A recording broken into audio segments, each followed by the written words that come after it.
Pasangan calon wali kota dan wakil wali kota Banjarmasin nomor urut 2, Ibnu Sina Arifinur, harus mengakui keunggulan pasangan calon Ananda Mustafa Zakir pada pemungutan suara ulang PSU pemilihan wali kota dan wakil wali kota Banjarmasin.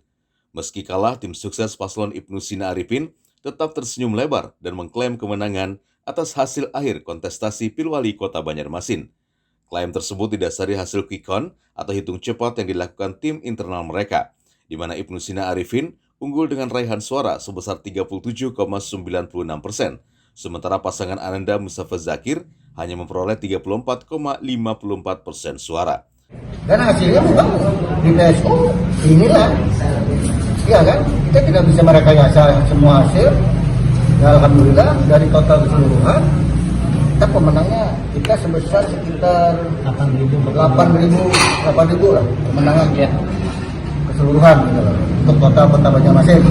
Namun di PSU kita kalah, ya bukan kalah telak sih, sekitar 6.000-an lah. Yang dulunya mereka itu 4.000, sekarang itu 11.000.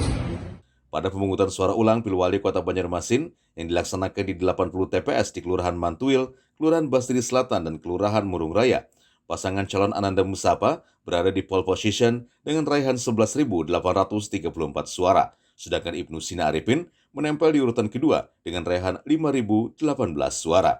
Dari Banjarmasin, Dirgantara, Kalsel, 1net.